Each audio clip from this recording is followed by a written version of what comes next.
Kobe Bryant me donne le trophée. Et j'ai pris ce truc, je l'ai levé. Et là, littéralement, t'as 1,5 million de gens qui crient Jack Nicholson, Lil Wayne. Je fais what? Tu regardes à droite, tu regardes à gauche, tout le monde est lourd. T'as les sœurs Kardashian qui sont là. Donc je suis recruté par UCLA, USC, California, Washington State, Oregon State. Le truc, c'est la folie. Et puis même, ils m'appellent, ils me disent ah écoute, tu pars pour signer à Portland. Greg Gordon, qui était la star, ça peut être les ligaments croisés pour la 2e saison consécutive. Ils disent ok, on fait table rase, on change tout. Et juste comme ça. Mon opportunité NBA part. Si tu là devais me faire une explication concrète de ce que fait Deuce aujourd'hui, c'est quoi? Production audiovisuelle premium, avec un focus réellement axé sur le sport. Tu regardes Netflix, tu regardes Disney, tu regardes ces trucs-là, toutes les belles histoires qu'on a, c'est toujours des histoires américaines. Elles sont des histoires belges. Elles sont des histoires autochtones. On a eu Justine Hénin et Kim Clijsters. Je te mets au défi de va, trouve un documentaire sur elle, trouve une histoire. Je jouais à Machelen, donc j'avais quoi 8, 9 ans, un truc comme ça. Tu scores des goals et t'entends des cris de singe, en fait. Donc, il y a un moment, tu fais un choix. Premier podcast avec un public. Duke, Shadé, ta fille. Et quel public quel public. Trop content de t'avoir, Duke. Écoute, t'es un ancien basketteur pro. Ouais. Moi, je suis fan de basket, mais à l'époque où j'ai grandi avec genre les frères Scott, quoi. Ouais. Et j'allais jouer dans des terrains près de chez moi. J'ai malheureusement raté ma carrière NBA. Mais donc, je vais la revivre à travers toi aujourd'hui. Donc, non, je suis content de t'avoir pour parler de basket, du sport de haut niveau que tu as pratiqué, et ensuite le changement et le tournant que tu as pris vers l'entrepreneuriat. Ok. Mais Duke, je te propose déjà de te présenter. Commençons par ça. Bon, Duke Tchamba, ancien basketteur pro, entrepreneur, papa heureux. Et il faut quand même aussi préciser que je viens d'une famille de 10. Donc, c'est 10 garçons. Donc, niveau testostérone, c'était haut. Tu choisis pas ta famille, mais si je devais le refaire, je changerais rien. Tu vois. Donc, voilà. Ok. Franchement, t'as des cours, je m'attendais à plus long. C'est pas fini. Parce qu'on va plonger, t'inquiète. Ok, très bien. T'as déjà donné un élément, je trouve pertinent pour savoir peut-être la personne que t'es devenue, parce que je pose souvent une question que je vais te reposer maintenant. Est-ce qu'il y a un élément de ton enfance qui est pertinent qu'on sache aujourd'hui pour comprendre la personne que t'es aujourd'hui? Ouais. Je vais commencer par ça. C'est vraiment ma famille, en fait. C'est mes frères. Et au-delà de ça, bien entendu, c'est mes parents. Ce qui, moi, m'a aidé, en fait, à réussir dans la vie, c'est que j'ai eu des exemples. Mm-hmm. Et j'ai eu des sources d'inspiration. Et donc, j'ai réellement pu calquer, tu vois, mon avenir sur ça, quoi. Des modèles autres que ta famille? D'abord, ça a commencé par ma famille. Parce que, justement, t'en avais pas à l'époque. Mm-hmm. Tu vois ce que je veux dire? Tu sais, tu faisais allusion au frère Scott, tu vois, pour le basket et le show.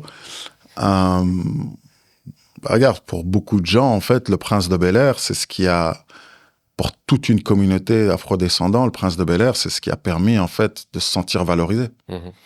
Avant, t'avais quand même des clips à 2 balles de l'autre, là, le comédien, là, Michel Leb ou je sais pas quoi, là, qui faisait ses bêtes blagues, ou Patrick Sébastien, mais c'était ça, tes seules variétés. Donc, le samedi soir, c'est ça que tu check, en fait.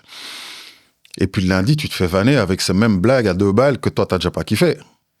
Donc, les seuls modèles que tu avais en dehors, je veux dire, de la famille à l'époque, surtout à la génération à laquelle moi j'ai grandi, t'avais Michael Jackson. Et puis, t'avais Eddie Murphy. Tu sais, quand t'as Eddie Murphy qui arrive avec le flic de Beverly Hills, subitement, ça change. Mais, ouais, c'est pour ça que je pars avec d'abord la famille. Ok. Tu vois. Qu'est-ce qui t'a lancé dans le basket? La famille. Ok. Pour recontextualiser un petit peu le tout, comme beaucoup, au début, j'étais dans le foot. Mm-hmm. Et je surkiffais le foot. Et je jouais à Machelen. Donc j'avais quoi 8, 9 ans, un truc comme ça. Et puis tu scores des goals et t'entends des cris de singe, en fait. Donc regarde que ça va faire 40 ans et on a encore des cris de singe dans le stade. Donc il y a un moment, tu fais un choix. Où tu continues à regarder, tu continues à te faire mal, ou en fait tu dis, mais non. Tu vois, parce que je suis pas ça. Je ne suis pas ce que la société veut projeter sur moi. Je ne veux pas vous donner ce reflet-là. D'où j'ai arrêté. C'était compliqué parce que tu vois, j'étais le genre de gars, après tous mes entraînements, je nettoyais mes pompes, avant les entraînements, tu vois, j'étais accro au foot. Donc, tombe. Divorce de mes parents. On se retrouve dans un quartier populaire ici, BX. Tu commences à traîner avec des gars avec qui t'es pas censé traîner. Tu commences à changer, les gens, ta mère commence à dire, en fait, ça va plus le faire. C'est quoi des milieux concrètement où la drogue est présente? Ouais, bon, même si c'était plus la violence à l'époque que la drogue. La drogue, elle est arrivée par après. Pas dans mon monde, parce que j'ai réussi à le quitter assez tôt, dans ce monde-là en tout cas, mais la violence était présente. Et c'est là que ma mère m'a dit, écoute, maintenant, une fois pour toutes, t'arrêtes cette histoire, et où tu suis ton grand frère, qui était dans le basket, Bud Chamba. Et je me rappelle comme si c'était hier, on va sur ce terrain qui n'existe plus aujourd'hui, du côté de la rue Marie-Christine. Et moi, c'est la première fois, en fait, que je me rends compte, parce que tu sais, c'est mon grand frère, donc t'es toujours dans un bif, t'es toujours dans un boulot. Et je vois comment, en fait, on respecte mon grand frère, quoi. Tu vois, les gens se retournent, waouh, hey, Butch est là. Oh, ça veut dire que là, maintenant, ça va. Et là, ma vie, elle a basculé, en fait. Parce que t'arrives sur ce terrain et tu vois des Noirs, tu vois des Nord-Africains, tu vois des Asiatiques, tu vois des Blancs, des Verts, des Mauves. Tout le monde est là. Et tout le monde est dans le high five. Tu vois, tu sais, la culture très américaine, quoi. Tu sais, c'est le high five, c'est le ci, c'est le ça. Et subitement, tu fais, ah ben, en fait, c'est ça, la vie. Donc, tu quittes finalement un sport pour la discrimination, Ouais. pour un autre où tu trouves un accueil énorme, culturel, quoi. Ouais. Donc 12 ans, on est en 90, t'arrives sur ce terrain de basket. Ouais. Et puis moi, si j'ai bien mes sources, vers 16 ans, t'arrives au Spirou. Ouais. C'est ça? C'est un truc de ouf. Comment tu fais le jump en 4 ans alors que tu connaissais rien. pas le sport? Mon grand frère, parce qu'il était très fort. Donc il y a un moment, tu te dis, ok. Le gars, il fait moins 10 degrés, il prend la balle, il va shooter, quoi. Tu te dis, mais tiens, comment ça se fait, ça? Il pleut, il va shooter. Alors, je commence à le suivre. Je lui dis, mais tiens, pourquoi on fait ça? Il me dit, non, regarde. Si tu arrives à travailler tes appuis dans les flaques, après, quand on joue dans une salle, tu as un avantage sur les autres. Et tout change. Mais toi, tu sais, c'est un peu le concept, tu sais, pour les fans de manga. Tu te rappelles à l'époque les Chevaliers du Zodiaque, ouais. Tu vois, ouais. Trouver ton cosmos, ouais. Tu vois. Et puis après, au début, les gars, ils vont à la vitesse du son et on croit que c'est des tueurs. Et puis ils rencontrent les Chevaliers d'Or. Et puis bam, tu te rends compte que, oh, en fait, il y a la vitesse de là. Tu vois. Et puis, moi, j'étais un grand fan, par exemple, des Chevaliers du Cygne. Et c'est ça, en fait, le kiff. Tu vois. Moi, mon grand frère, c'était mon Chevalier d'Or. Ok, je comprends l'ascension. Je comprends que du coup, tu te mets au basket, tu te mets à te chauffer, tu suis les traces de ton frère. Ouais. J'imagine que tu rentres en club. Ouais. D'une manière ou d'une autre, tu arrives au Spirou. Et puis toi, tu vas partir vers 18 ans Ouais. aux States. En parlant d'horizon, j'imagine que cet horizon, il s'est créé du coup dans les années 90 avec ces rôles modèles qui existent. Ouais. Est-ce qu'il a eu un rôle à Michael Jordan à son ascension? Énorme. Énorme parce que t'as un Michael Jordan qui arrive. Et là, tu vois un grand black de 2 mètres qui est entrepreneur. Et quel entrepreneur? Tu vois? Qui, quand il est sur le terrain, il est juste le meilleur. Il est tellement charismatique. Et tu vois tout ce monde, en fait. Et tu te dis, mais I'm next. Avec des curls, mais I'm next. Tu vois? Et donc, c'est avec ça que tu te mets en tête que tu veux jouer en NBA, que tu veux jouer aux States? Ouais. Ok. Ouais. Et c'est quoi le plan que tu déroules? Donc, le plan, il est simple, en fait. 3 ans. Je termine. Un peu Spirou en parallèle. Voilà. Et puis de là, je pars à l'UNIF. Parce que c'est ça, en fait.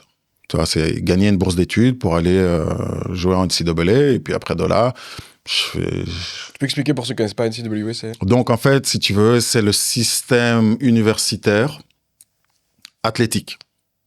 Donc, toutes les universités aux États-Unis ont un département sport qui, en fait, permet de générer énormément de fonds pour les universités. Pour ça, par exemple, tu connais, on va tous, tu vois, tu sais, quand tu vois l'université d'Alabama, des trucs comme ça, tu vois les stades de football américain, ouais. du 100 000 personnes, tu dis, tu vois, Michigan. Ouais. Et c'est ça, en fait, c'est ce délire-là. Et donc, tu te dis, ok, alors moi, c'est ce que je vais faire.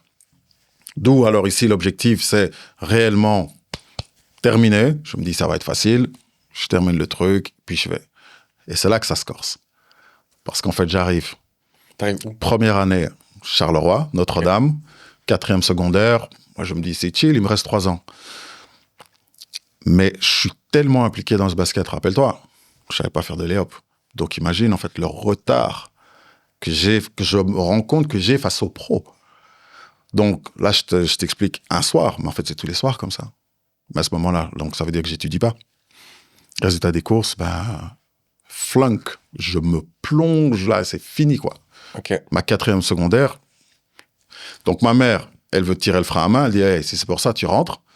Non, parce que je peux pas quitter le Spiro. Je veux pas revenir à BX, c'est impossible. À partir du moment où t'as goûté à cette vie-là, tu fais, mais en fait, non. Tu vois. Donc, je prends un an de retard. La chance que j'avais, c'est comme j'étais au Spiro de Charleroi, donc je suis avec des Américains qui, eux, voient le talent. T'es avec des Américains parce qu'il y a des Américains quoi dans l'équipe d'entraînement dans l'équipe pro, ouais. Okay, tu vois, parce que donc les joueurs pro, c'est des Américains qui ont des superbes carrières ici en Belgique, tu vois, c'est des gars qui s'appellent, c'est des Ron Ellis, c'est des Sidney Grider, c'est des gens que je connais pas bien. Ouais, non, bien sûr, mais je veux dire, pourquoi est-ce que je fais un name dropping, c'est parce que pour les gens qui vont regarder ce podcast et même les fans de ceux qui disent Spiro de Charleroi, ça va c'est leur petit moment nostalgie, c'est pour vous ça. et donc, eux alors me disent, OK, voilà ce que tu dois faire. Donc, eux m'aident en fait. Ils me disent, OK, écoute, voilà, faut que tu continues, faut que tu t'entraînes, faut que tu fasses ci, faut que tu fasses ça. Et faut que tu fasses une tape. Ah ouais. Mais rappelle-toi, avant, t'as pas les iPhones. Tu vois, je veux dire. Ah ouais, donc tu dois faire ta tape, tu dois essayer d'envoyer le truc. J'arrive, je fais une tape, j'envoie l'histoire. Ma vie change. Ta vie a changé plein de fois déjà depuis. Ah ouais, mais non, mais là, mais donc, tu vois, mais c'est vraiment, c'est exponentiel chaque fois, quoi. Et c'est ça, en fait. Parce que moi, j'ai appris sur le tas avec ce que mon frère faisait. Butch, qui lui avait 3 ans, tu vois. Il a eu le même chemin, il est parti aux States? Et lui, il est parti aux States. Ok. Tu vois, il est parti aux States, et c'est la même chose. Mais au début, lui, il est recruté par l'université d'Hawaï. C'est pas mal, tu vois. Mais c'est loin. C'est pas mal, tu vois. Puis finalement, ça se fait pas. Mais pourquoi est-ce qu'il est recruté? C'est parce qu'en fait, quand lui joue à Gand en pro, le meilleur joueur là-bas, c'est un Américain qui, lui, vient de l'université d'Hawaï. Okay. Et donc, lui, il appelle son coach. Il dit, écoute, ici, il y a un jeune talent, je crois que tu veux regarder. Et en fait, c'est ça. Donc, t'as pas de chemin. Wow, ok. Tu vois ce que je veux dire? Donc, réellement, en fait, et c'est un petit peu, on est vraiment, avec mon frère, on a vraiment été, c'est trailblaze, comme on dit, tu vois, on est parti avec j'ai pas envie de parler des machettes, mais tu comprends le truc. Okay. Mais 25 ans plus tard, maintenant, il y a des chemins plus tracés? Ou c'est toujours un peu... Non, il y a des chemins. Okay. On a créé des autoroutes, quand même. Okay. Je veux dire, il y a un moment... T'étais au début, quoi. Ouais, et il y a un moment, je pense ça. Parfois, même si... Parfois, il faut rendre à César ce qui appartient à César. La majorité des gosses qui maintenant arrivent à partir aux States, ils ne sont pas conscients, mais c'est parce que tu as quand même les frères Chamba qui sont partis et qui ont créé un sentier. Et de ce sentier, on a mis des pavés, on a créé l'autoroute, et de l'autoroute, après... Et la chance que j'ai eue, c'est que quand j'arrive au Spiro de Charleroi, c'est réellement l'éclosion du Spiro de Charleroi. Tu vois, c'est quand Eric Somme décide de prendre ce club et il dit ça va être dans 3 ans, ça va être le club numéro 1 en Belgique. Donc aussi un peu de chance du bon endroit au bon moment. Énormément. Ok. Tu vois, parce que qui plus est, et tu vas comprendre aussi le truc quand tu parles de chance, derrière c'est les grandes années du PS Carolo. Donc il y a pas que moi qui a eu de la chance, si tu vois ce que je veux dire. Il y avait une forte compétition entre Butch et toi. Énorme. Ouais. Énorme. Comme je te disais, tu vois, initialement, quand on commençait ici ce podcast, t'as pas d'exemple, t'as pas de repère. Et moi, la chance que j'ai eue, c'est qu'en fait, mon grand frère, donc Butch, il m'a ouvert beaucoup de portes. Et c'est un truc qu'il m'a toujours dit, il m'a dit, écoute, moi, je vais t'ouvrir ces portes. Comme ça, toi, tu n'as pas à te soucier à retrouver la clé. Mais quand t'es là, plie le game. Ok. Quand je te dis ma vie change après la tape, ouais. Parce que là, maintenant, finalement, donc, mes coéquipiers envoient ça à leurs gars qui sont aux States et les coachs disent, mais c'est pas possible, en fait, ce gars-là. C'est incroyable. Donc, je suis recruté par toutes les plus grosses facs de la côte ouest, parce qu'en fait, beaucoup de mes coéquipiers américains jouaient sur la côte ouest. Donc, je suis recruté par UCLA, USC, California, Washington State, Oregon State. Stanford, le truc, c'est la folie. Sur la côte Est, même chose, tu vois, je crois que t'es pas plein de schools. Et donc, du jour au lendemain, c'est à l'américaine, quoi. Donc, c'est maintenant, les gens, ils appellent, tu rentres le week-end, j'ai des caisses avec des pulls, avec des t-shirts, des hoodies, de toutes les différentes universités. Et alors, c'est là que tu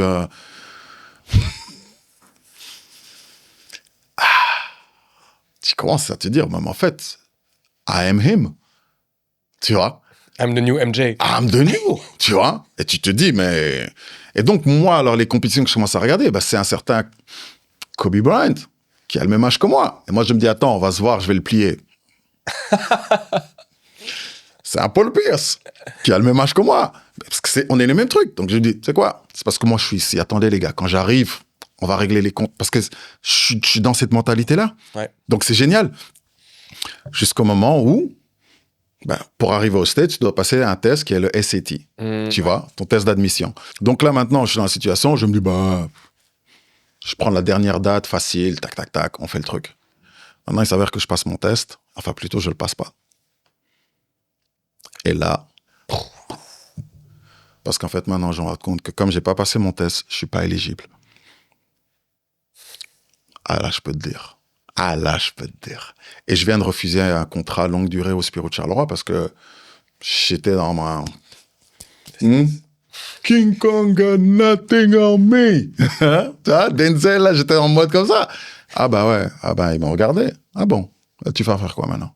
Ok. Ah donc là, c'est chaud, tu vois. Tu le disais toi-même, tu peux le repasser plusieurs fois.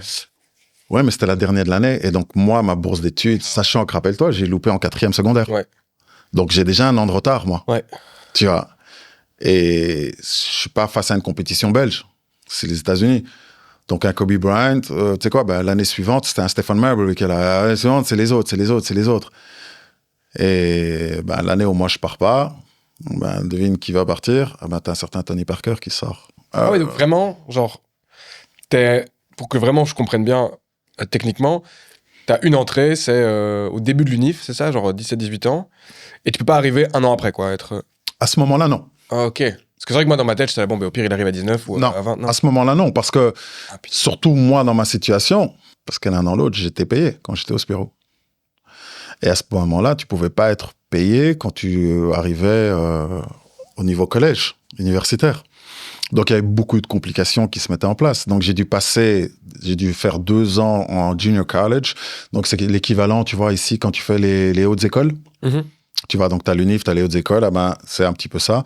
Je vous inviterai à regarder, tu vois, sur Netflix, pour ceux d'entre vous qui ont Netflix, tu as Last Chance You. Ouais, j'ai déjà checké. Ah ben, en fait, c'est ça. C'est ça, ok. Donc, moi, je vais là. Et donc, ce que tu vois là, Ok. c'est à l'instar de Drive to Survive où après, ils te créent des scripts, ils te créent des bifs où il n'y a pas. Last Chance You, bah, c'est ça. Et encore, là, ils ont été gentils. Parce que Last Chance You, c'est compliqué. T'arrives, tu vois, c'est par exemple, il y a la série où ils sont avec les gosses à LA. C'est compliqué, ouais. Les gars, ils habitent à 3 ils ont même pas une table pour bouffer, quoi. C'est quoi ton état d'esprit quand t'arrives là-bas? Tu te dis, fuck it, NBA, c'est toujours possible? Ouais. More than ever. Ok. C'était sûr parce que pour moi, c'était juste un...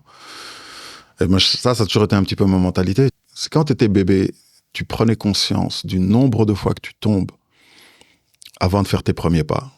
Ben, en fait, tu marcherais pas.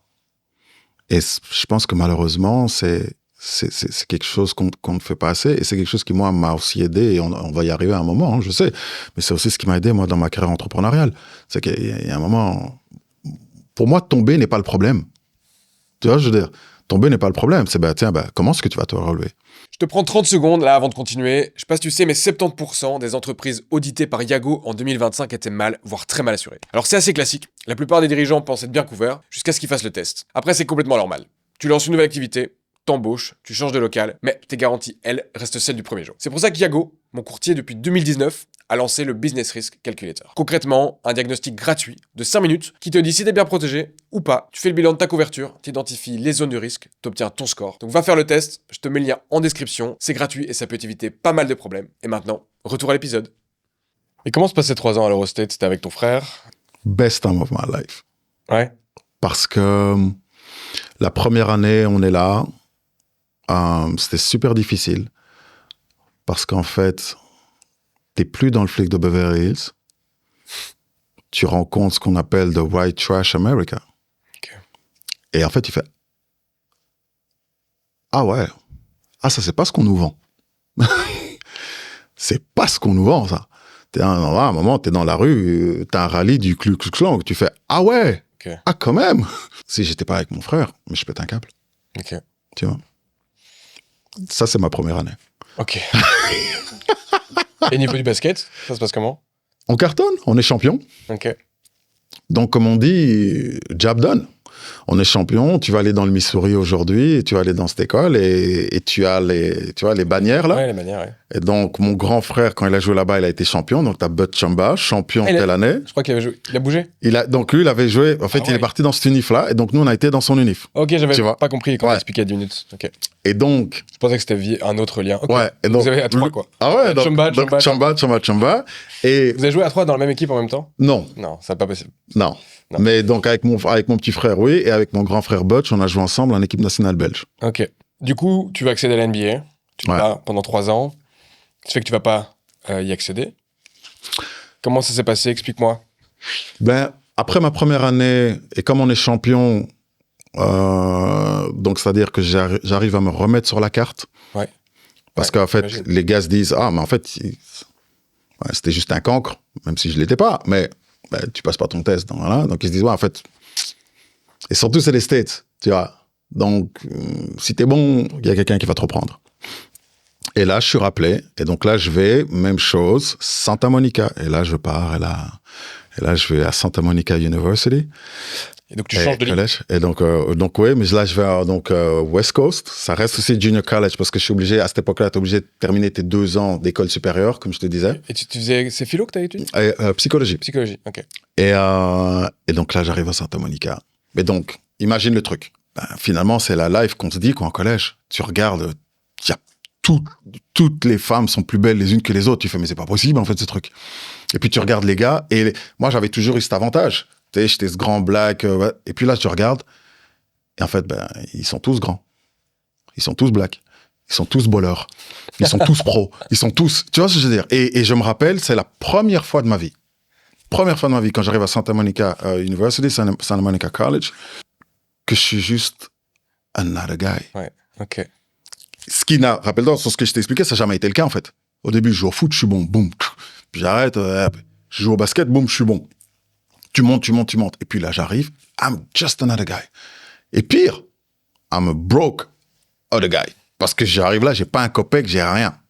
Tu vois.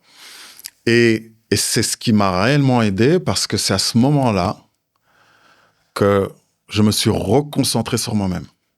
Et donc... Focus, discipline. Focus. Et je termine Best College Student Athlete of the Year.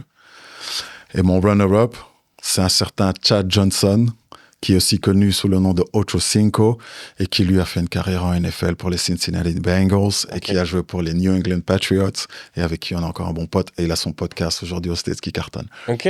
Donc, t'es dans ce genre de compétition. Tu vois ce que je veux dire? Et c'est un délire, en fait. Et nice. parce que j'ai vécu là-bas, c'est là qu'après, je fais face, c'est là que je rencontre tous les joueurs NBA, les Paul Pierce, ainsi de suite. Et c'est à ce moment-là, c'est pour ça que je te donne cet temps. Dans ta ligue? Je rencontre dans les entraînements intersaisons, tu vois. Et c'est là que, une fois de plus, tu as ce reality check. Et c'est pour ça qu'LA, c'était vraiment la meilleure chose qui me soit arrivée, parce que ça m'a conforté dans ce que je suis. J'ai pris conscience que, non, t'es bien, mais parce que j'ai pris conscience aussi de ce que je n'étais pas. Et ce que je n'étais pas, c'était un NBA Hall of Famer. J'ai eu l'opportunité, j'ai joué face à eux. J'ai joué avec les Paul Pierce, les Kevin Garnett, les T-Mac. J'ai joué avec ces gars-là, tu vois. Je me suis entraîné avec eux, les Baron Davis. Et c'est là que tu te rends compte. Is level to this. Ok. Donc une claque d'humilité. Magnifique. Magnifique. Et eux-mêmes me disent, viens t'entraîner avec nous. Et ils disent, non, c'est génial, OK, I see you next year in the league. Donc, le truc, il est vraiment là, tu vois. Et c'est vrai. Mais il y a des niveaux, tu vois. C'est comme aujourd'hui, quand tu regardes le foot, on a tous une opinion sur le foot. Non, les gars, calmez-vous, en fait. Calmez-vous. Parce que ce que les gens font à ce niveau-là, et moi, c'est le truc, tu vois. Et donc là, t'étais monté le plus haut possible. Ouais. Et là, à un moment, tu voyais une dernière marche, t'étais là, OK. Et je me suis rendu compte que le Hall of Fame, ce sera pas moi. Mais ça veut pas dire que je peux pas faire la ligue. Mais être un franchise player, être un Luka Doncic, non, en fait. Là, tu le partages de manière... Enfin, tu vois, tu post-rationalises ton histoire. Sur le moment, c'était dur, ce reality check? C'est une claque, c'est violent. Et je vais te le dire très brièvement, parce qu'il y a un moment, je pars et en fait, je fais le combine, je fais les trucs à Las Vegas et je cartonne. Donc, je cartonne. Donc, c'est vraiment bien. Donc, c'est-à-dire, tu vois, c'est les entraînements, les pre-draft. Ils font les Summer League, en fait. Ils font les Summer League à Las Vegas à l'époque. Ils faisaient les Summer League à Las Vegas. Tout le monde vient et je suis là. Et franchement, je joue vraiment bien. Donc ça, c'est vraiment dans le but d'être drafté. Sur le truc. Et à cette époque-là, mes agents, ce sont les agents aujourd'hui, les agents français, qui sont les agents de Wembanyama. Ouais, OK. Donc, le truc, c'est bien, je cartonne, ainsi de suite. Et puis même, ils m'appellent, ils me disent, écoute, t'as tapé dans l'œil, demain, normalement, on finit les contrats, les paperwork, et tu pars pour signer à Portland, Trail Blazers. Donc, moi, je suis à Vegas, j'appelle ma mère, je fais, maman, we made it. Genre NBA, quoi. Voilà, là, c'est fait, quoi. Wow. Greg Gordon, qui était la star de Portland Trail Blazers, ça peut être les ligaments croisés pour la 2e saison consécutive. Ils disent, OK, on fait table rase, on change tout. Ah non. Et juste comme ça. Oh, putain. Mon opportunité NBA part. Donc, la claque, elle est là. Donc, je suis sur le Sunset Strip de Las Vegas. Où, au début, je suis au téléphone avec ma mère. Ah, maman, we made it. Ou après, je suis sur ce même, là, je suis en train de pleurer. Et donc là, à ce moment-là, c'était ton seul lead. Il n'y a pas d'autre opportunité, quoi. Pour la Ligue, c'est là que ça s'est fini, en fait. Okay. Sportivement, c'est là que ça s'est fini. Après, il y a eu un retour qu'on a expliqué un peu brièvement, mais... En tout cas, sportivement, aux États-Unis. Ouais, là, c'était fini. Et donc, c'est là que je reviens. Et... T'as quel âge, à ce moment-là 23, 24. Et tu commences à sentir que ça va être un peu compliqué parce que à ce moment-là, la Ligue shift. Et sur le shift de la NBA, le focus, ça commence à devenir réellement d'investir sur ces jeunes talents parce qu'ils ont des joueurs qui sont confirmés. Parce que voilà, quand moi j'ai 24 ans. Ce qui est tard, si on imagine maintenant, en 2026, rentrer dans la Ligue, c'est impossible. C'est super tard. Non, tu rentres maintenant à 18. Max c'est 20. ça. Okay. Et quand tu regardes au même moment, au même âge que moi, il y a un gars qui a 24 ans, il s'appelle Kobe Bryant. Il est déjà il est déjà 3 fois champion NBA. Qu'est-ce qu'il veut faire? Tu vois? Du coup, là, globalement, c'est quoi le mindset dans lequel tu rentres? Tu dis, OK, la Ligue, bon, tant pis. Basket, je suis toujours un baller, j'ai toujours envie d'y aller. Ouais. C'est quoi, du coup, le nouveau plan que tu te mets en place, ou la stratégie? Network. Et là, en fait, je vois le Duke de il y a 2 jours. Voilà. Exactement. Et en fait, c'est ce qui m'a aidé parce que c'est ce que j'ai réalisé quand j'étais à LA. Tu vois. Quand t'es en Europe, t'as une superposition des mondes. OK. Tu vois. Et en fait, ces milieux ne se mélangent pas. Ou très rarement. Tandis que quand j'étais à LA, c'est là que j'ai ramassé la claque, en fait. C'est que tu peux te retrouver, t'es là, t'es assis, t'es avec l'impresario de Tom Cruise, t'es avec le gouverneur de la Californie, et t'as tous ces milieux qui se mélangent, en fait. Et c'est un truc que je me suis toujours dit, mais... Et alors, avec le fait, tu joues en Grèce, tu joues à Chypre, tu joues en Suède, je joue en Italie, je joue en Espagne. Mais imagine la connect, en fait. Tu vois, je joue en Allemagne. Et donc, en fait, j'ai tout un réseau et tous des gars qui... Et alors, tu te dis, mais en fait, ouais, c'est génial, il faut continuer sur ce truc-là. Et souvent, c'est pour ça que quand tu me demandes, je te dis, en fait, ouais, c'est le réseau. Et c'est ce que les gens oublient. Et si moi, il y a un conseil que je pourrais donner vraiment à toute personne, jeune, moins jeune, et c'est souvent, tu vois, c'est un truc qu'on te dit pas assez quand t'es à l'UNIF, c'est un truc qu'on te dit pas assez même quand t'es à l'école. Build up your network. Parce qu'en fait, c'est juste ça. Combien de fois tu vas dans des events networking? OK, tu prends 1 ou 2 coupes, tu manges des canapés, quelques petits canapés, c'est cool. Tu reçois plein de... Cartes de visite. 3 quarts du temps, tu les scannes même pas. T'as oublié. Tu reçois des ajouts sur LinkedIn, mais il n'y a pas réellement un suivi. Et puis alors, t'as des stands un peu partout. Et ce que j'appelle, moi, ça, c'est de la tapisserie, ça, c'est du papier peint. C'est comme aujourd'hui, tu vas voir des matchs de foot et tu as des sponsors partout, mais il y a personne, en fait, qui regarde votre truc. Tandis que si maintenant, je te filtre ça et je te donne un moment qualitatif, pendant une après-midi, on est dans un écosystème où tu sais que la personne qui est à ta gauche, la personne qui est à ta droite, la personne qui est devant toi, la personne qui est derrière toi, c'est une personne qui, d'une manière ou d'une autre, a un pouvoir d'influence dans son monde. Là, maintenant, les conversations que tu vas avoir, les échanges que tu vas avoir sont beaucoup plus riches. Et c'est ça, en fait. La vraie richesse aujourd'hui, elle est là. Tu vois. Comment tu fais pour que ce soit pas trop élitiste, ce genre de... Parce que, après, est-ce que c'est même possible? Parce que le propre du réseau, c'est justement rentrer en connexion avec des personnes qui sont pas dans ton premier cercle, peut-être justement dans un cercle... Tu vois, je réalisais pas, typiquement quand j'allais venir à ton event, tu vois, où il y avait Didier Menga, donc un des 3 Belges à avoir été en NBA, tu vois. Et champion, le deuxième, parce que non, AJ a été champion l'année dernière, mais bon, pour l'instant, c'est le seul double champion NBA. Voilà. Belge, voilà. Tu vois, donc j'ai discuté avec aussi le talk que je le faisais avec toi et Kevin, le capitaine du coup de l'équipe de Belgique. T'imagines de basket, qui joue à Anvers aussi. Et je me suis dit, avec le recul, j'étais là, bon, clairement, c'est accès à un monde où si j'avais un jour reach out pour quel que soit l'objectif, que ce soit podcast ou autre, probablement que même avec un numéro de téléphone ou un mail, j'aurais jamais eu de réponse, quoi. Donc je me rends compte que c'est grâce à nos rencontres, à l'event que j'ai fait, que tu m'as vu, tu m'as proposé de venir, ainsi de suite. Mais donc je me dis, tiens, est-ce que finalement le réseau peut se rendre plus accessible? Est-ce que c'est sa nature même que ce soit élitiste parce que tu dois rentrer en connexion avec des gens? C'est pas que ça, je sais pas, j'ai pas de réponse à cette question, je veux avoir ton avis. Moi j'ai envie de te dire, ça doit l'être, élitiste, mais ça doit être un élitisme en termes de mindset. Ok. Ça ne doit pas être un élitisme en termes d'assets, en termes de ressources. Non. Et c'est là, en fait, souvent que le bas blesse. La particularité que, par exemple, dans les events, donc les juice talks, comme on les appelle, c'est que toutes les personnes qui sont là, d'une manière ou d'une autre, on a un dénominateur commun qui est notre mindset. Notre mindset qui est, on veut faire bouger les lignes.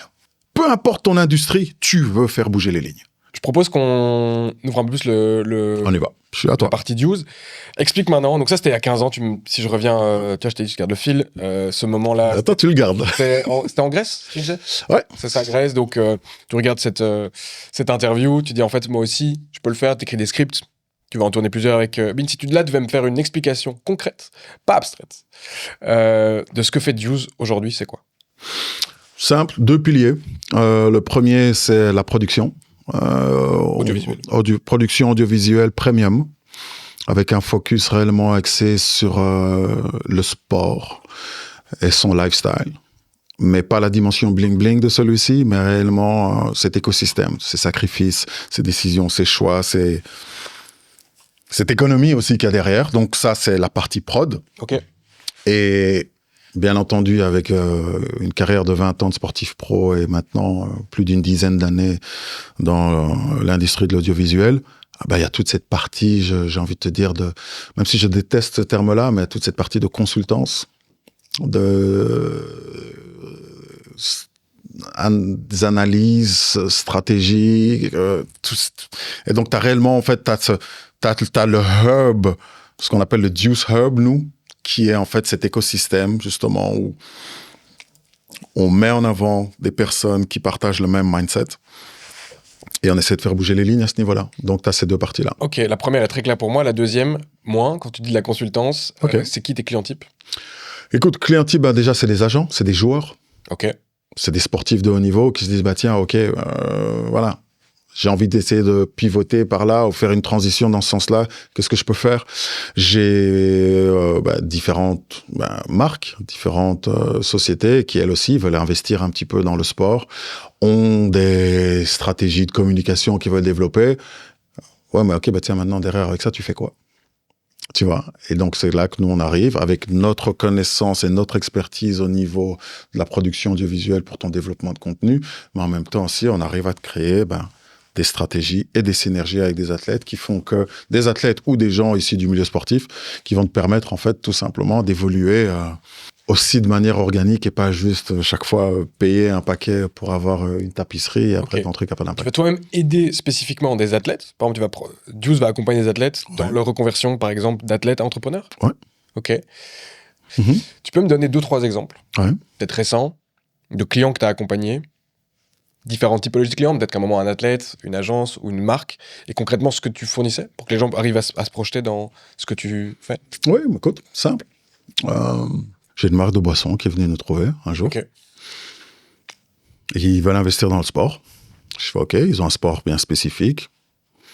Ils ont déjà des athlètes qu'ils ont choisis, prédéfinis. Et là, tu leur fais comprendre qu'en fait, écoutez, là, votre stratégie, ça va pas le faire.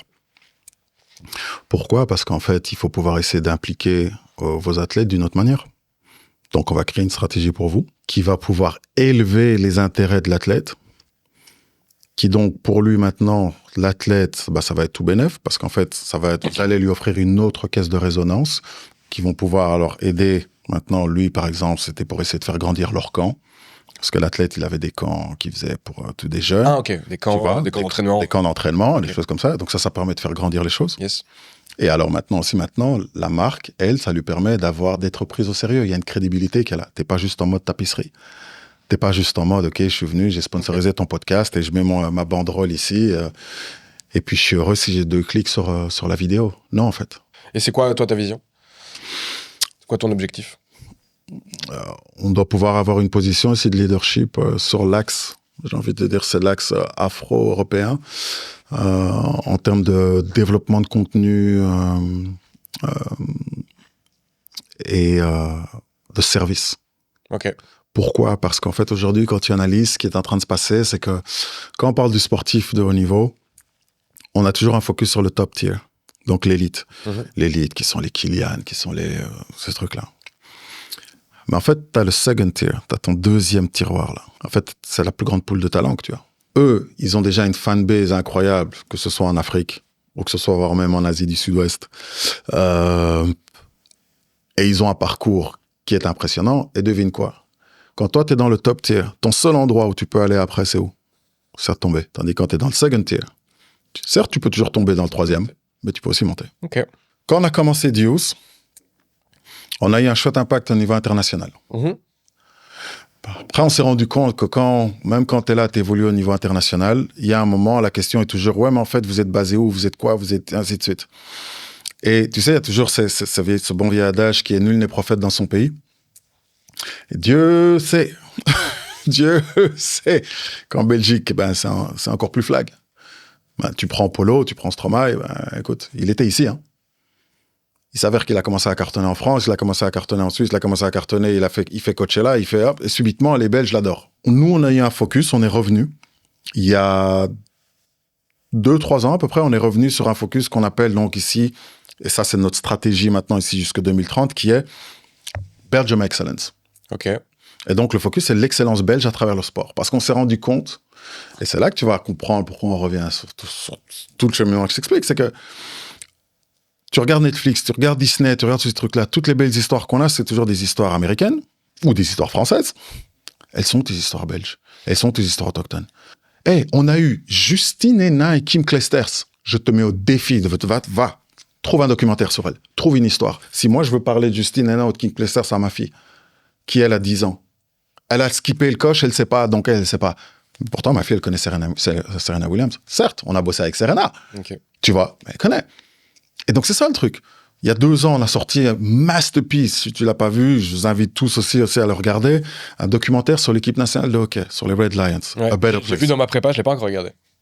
Masterpiece. 4 fois 52 minutes. Déjà, on est venu, on a dit, on va faire un 4 fois 52 minutes sur le hockey. Les gens, ils ont dit, mais vous êtes des fous. Et t'as suivi ça pendant Et on les a suivis pendant perpète. Genre mais 3, génial. Ans, ouais. Okay. Et un délire. Tu regardes le truc, tu es scotché. Et j'ai ramassé une claque. Et avec mon frère, on a ramassé une claque. Et après, on est parti, on les a suivis en Inde. Et là, tu fais, waouh! Non, mais t'en mords. T'arrives là, t'as une cinquantaine de journalistes, t'as 4-5 chaînes télé qui sont là, qui les attendent, eux. Tu te dis, c'est pas possible. Tu roules, t'es en Inde. Les gars, ils ont des fresques. Des fresques. Donc, t'as Tom Bone qui est là, sur une fresque en Inde. Et là, tu fais, mais... Non. Mais ces gars, en fait, c'est eux qu'il faut mettre en avant.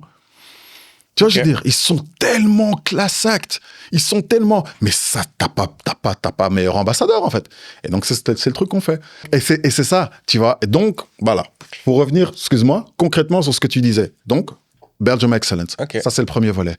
Le deuxième, il sort l'année prochaine. Legacy. Même format. 4 fois 52 minutes sur la génération dorée des Diables Rouges. Tac, tac. T'es en plein tournage, là? On commence là maintenant. Enfin, on a déjà tourné la première partie, ok? Mais là, maintenant, on rentre dans le vif du sujet, là. Aïe, aïe, aïe, aïe. Là, vous n'êtes pas prêts. Et quand je dis vous n'êtes pas prêts, c'est vous n'êtes pas prêts. Comment tu finances ça? Ben, t'as différentes... Il y a différentes options. C'est que, par exemple, ici, nous, Legacy, qui est donc le Diable Rouge, ben, par exemple, c'est une coproduction avec Media One. Ok. Bon, pour ceux d'entre vous qui ne savent pas, Media One, c'est eux qui ont coproduit Le Comte de Monte Cristo. C'est eux qui ont coproduit Formule 1 de Brad Pitt. C'est eux qui ont coproduit avec Black Dynamite, qui ont coproduit le docu sur Teddy Riner et sur Les Bleus. Donc ça te permet aussi d'avoir accès à un certain réseau. Et l'idée, en fait, il est là. Simplement, c'est que tu viens avec des vrais concepts, tu les enrobes comme il faut, mais avec une véritable substance, et puis you shop around. Ok. Et donc, quand tu dis que vous faites ça en collaboration avec Media One, vous êtes le main... C'est nous, eux sont coproducteurs. Bon, maintenant, aussi dans le visuel, ça, c'est la beauté de la Belgique. Il y a des raisons pour lesquelles des gars tels que Luc Besson, pendant un moment, venaient, ils avaient ouvert des studios en Belgique, parce qu'il y a aussi énormément de soutien. Il y a le Tax Shelter. Exactement. Tu vois, donc tu as le Tax Shelter qui te permet aussi de déjà te donner ce premier push pour réellement donner un petit peu de l'oxygène à ton bébé. Ok, donc Belgium Excellence. Donc, premier volet, c'est eux qui ont tout gagné. Deuxième volet, c'est les Diables Rouges. Ouais. Tu vois, qui en fait, c'est l'excellence belge, contrairement à ce que les gens veulent essayer de dire ou pas. En parallèle, on est aussi en train de travailler ici sur une série qui s'appelle Flawless. Ok. Et Flawless, qui a été co-écrite par sa grande sœur. Et donc, en fait, c'est un focus sur... on va prendre une demi-douzaine pour la saison 1, demi-douzaine de sportives belges de haut niveau, parce qu'en fait, les gens, ils négligent. En Belgique, les vrais champions, même si je devrais dire championne, mais les vrais champions, c'est elle. Tu veux parler d'une Kim Gewart, tu peux me parler d'une Kim Clijsters, d'une Justine Hénin, Tia Elbao, Nafi, Janina Wickmayer, et on peut continuer, Emma Meesman, Julie Allemand. C'est pas possible, en fait. Et t'as aucune histoire sur toutes ces filles? Pardon, toutes ces femmes? Non, mais on est dans quel monde ici? Imagine, tu arrives à créer ce genre de prod, ce qu'on est en train de produire. Ok. Mais maintenant, ta caisse de résonance, c'est un Amazon. Maintenant, ta caisse de résonance, c'est un Netflix. Et pourquoi est-ce que tu pourrais pas le faire, en fait? Puisque Emma Meesman fait quand même partie des meilleures joueuses de basket de tous les temps.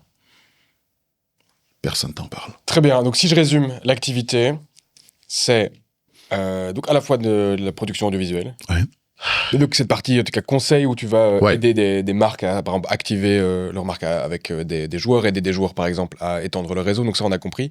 Et là, ta vision avec Deuce, globalement, c'est, en gros, de mettre la Belgique en avant, le sport de la Belgique, au haut niveau. Sur ce volet-là, en effet. Parce qu'on est déjà en train de préparer le prochain volet. Ok. On se prépare pour la Coupe du Monde 2030. Legacy, the Belgium Red Devil Odyssey. Ouais. Ça, c'est pour maintenant 2027. Pour 2030, on va te sortir aussi un long format comme ça. Après cela, c'est l'Exode. Et ça, c'est un focus sur justement ce qui est en train de se passer, mais que les gens essaient d'encore se cacher. Comment ça se fait qu'il y a de plus en plus de sportifs de haut niveau qui maintenant veulent essayer d'aller rejouer pour leur pays d'origine? Ok. On a déjà abordé pas mal. Proche de la fin de l'interview, il y a une anecdote que je trouve sympa, qui serait chouette que tu racontes, je pense. C'est ta raconte avec Kobe Bryant. Toi, tu vas m'exposer encore. Là, je trouve qu'elle est pas mal pour conclure. Après, j'ai quelques questions de fin. Mais tu l'as racontée dimanche, je me dis, ok, celle-là, elle est belle. T'es un bon storyteller, t'aimes bien, vas-y, fais-toi plaisir. Donc, t'as cette fameuse rencontre où on couvre Kobe Donc, en fait, tu couvres. L'idée, c'était de venir avec ce que j'appelle un all access. Aujourd'hui, on commence à connaître un peu plus parce qu'il y a un TMZ, le truc où t'es là, t'es dans les coulisses avec les gars et tu montes l'histoire. Maintenant, il s'avère que moi, donc, si tu veux, j'ai une caméra, tu vois, c'est un petit peu comme le concept du micro-trottoir, à part que moi, je le faisais dans la salle. Maintenant, il y a un fameux moment où tu peux aller dans les vestiaires. Donc, là, je dis, OK, là, il faut qu'on y aille parce que surtout les vestiaires. C'était aux Lakers, ça. Lakers, voilà. Donc, OK, on est là. Maintenant, moi, je sais que j'ai un avantage quand je vais rentrer dans ce vestiaire. Que l'un de mes meilleurs amis, c'est DJ Mbenga. Dont on parlait tout à l'heure. Exactement. Qui ne savait pas que j'étais là. Donc, moi, j'arrive, je l'accoste dans, comment lui et moi on se parle. Il me fait, oh. Il est chaud, directement. On rigole. Il me dit, comment ça se fait que t'es arrivé ici? Et puis, directement, je lui dis, bon, il est où? Parce qu'il sait que moi, il n'y a qu'un gars que je veux voir. Il n'y en a qu'un. C'est le Black Mamba. Il me dit, oh, calme-toi, tu vois, ici, il y a tout le monde, mais t'inquiète. Parce qu'en fait, tu dois savoir que, étant donné qu'il y a toujours tout ce public qui arrive, donc Kobe, c'est un petit peu comme Michael Jordan avait aussi avant, Kobe avait son propre vestiaire. Il me dit, mais écoute, sois là à tel moment, telle heure, sois pas en retard et sois pas en avance. Et donc, on arrive, je suis sur le point de rencontre, tac. Là, maintenant, il me présente à Kobe. Et donc là, c'est waouh, génial.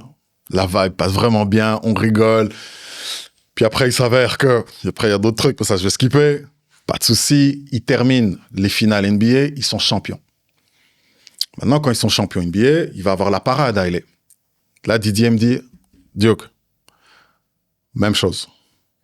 Tel endroit, telle heure, tel truc. Même chose. Je dis, OK, j'arrive, boum, on passe, il me fait rentrer dans un truc, un couloir, par une petite porte, pow, plein de tables. Kobe, Andy Garcia, Jack Nicholson, je fais Lil Wayne, je fais what?